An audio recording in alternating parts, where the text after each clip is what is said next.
The Curse of Isolation and the Teasing Girl genre mixed into one. That's definitely the feeling that you get from the Duke of Death and his maid.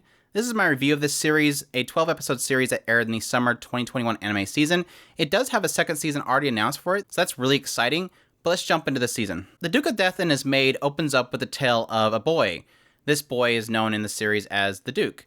And the Duke is the first son of a very rich noble family, but unfortunately one day he was cursed by a witch to never be able to feel the touch of another. And in this, whatever he touches will die.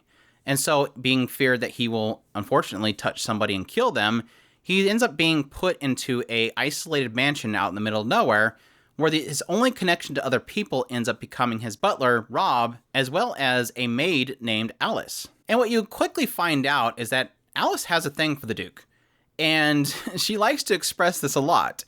And so thus begins this kind of little back and forth between the Duke, who feels very isolated, feels like he has nobody, slowly opening up to the love of Alice, this girl who essentially has a thing for him and constantly teases him and flirts with him on a regular basis, all the while him obviously being very terrified and unfortunately touching her and possibly costing her her life. And as the story goes on, you'll start to learn more about the witch that unfortunately put this curse upon the Duke, his family standing the idea that his family may want to move on and cut ties with him, as well as some other characters they end up meeting, like other witches and his sister. And so while a majority of this show is really more around the goofy and silly comedy that comes around Alice teasing and flirting with the Duke, there is some undertones of the curse itself, the effects that it has upon the Duke himself, him gaining trust, the backstory of the curse, as well as the witches and trying to find an answer for a cure to his issue. First things first, let's address the elephant in the room. Obviously, yes, this is a CGI show.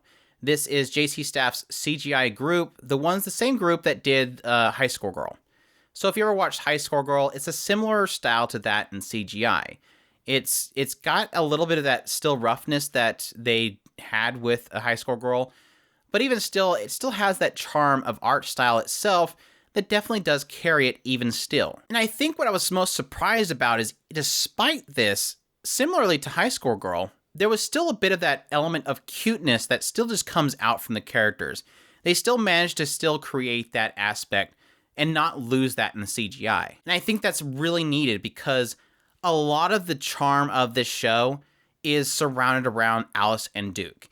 And if Alice can't really express that silliness and that flirtatiousness to Duke and us get that sense of his panic and his struggle with dealing with his curse while also loving Alice, if you couldn't portray that with that CGI, I don't think the show would work at all.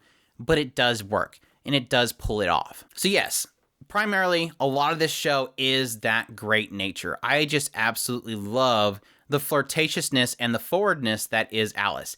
Now, it also led me to several times going, please, Alice, you're getting too close to him. What if he slips? What if he accidentally bumps you? You're going to die.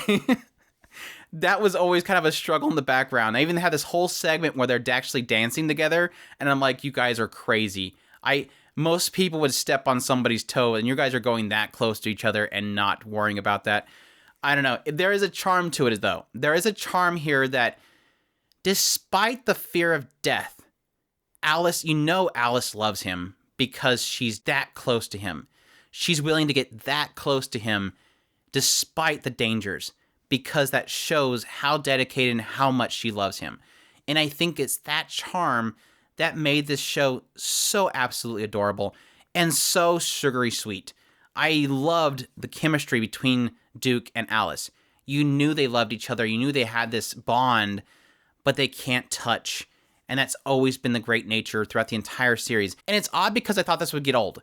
It's similar to things like Nagatoro and stuff, where you think something like this would get old at some point. The teasing girl aspect would get old at some point. But what it does is it slowly advances it and interjects these different story beats throughout it. Early on, you get to meet Philip, who is one of Duke's childhood friends, and how he changed the moment he knew Duke had this curse. You have this aspect of the sister always showing up to see Rob because she has a huge crush on him. You have the addition of the witches and the desire to find the witch that caused the curse initially. You have the issues that he has with his family and them deciding to leave him behind and cut ties. There's all these little things they'll slowly inject while having these skits between Alice and Duke, having her find some new way to basically flirt with him and throw him off. And I think every character they end up introducing were great, minus Walter. Walter, who's the youngest brother, I could not stand him. His joke got really old really quick. He's got something against the second because he's a second child. Other than him, I loved everybody else. Rob was great. He's this like pretty much blind butler.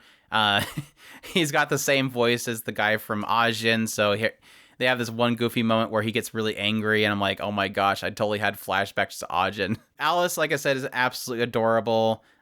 Duke is kind of a doofball. I loved getting his backstory. Viola, who's a sister, is a dork, and her fascination with Rob is great. The witches that they introduced at some point were fantastic as well. Just a great cast of characters. But like I said, there's just so much greatness here that is in the chemistry between Alice and Duke. And I cannot express that enough. I think that was the driving force for my enjoyment through the entire thing. Just so many sweet moments, so many comedic moments, and it does so well to kind of balance the two of them, having these drama beats, but also having these cute comedic points as well. So with that said, having a second season announced does have me excited because obviously, as you can tell, there being a second season, there's going to be some things that are not going to be concluded. And I think we've already kind of established what that particular direction is going to be, hopefully. And I definitely am looking forward to more. I think, like I said, this show has been so great.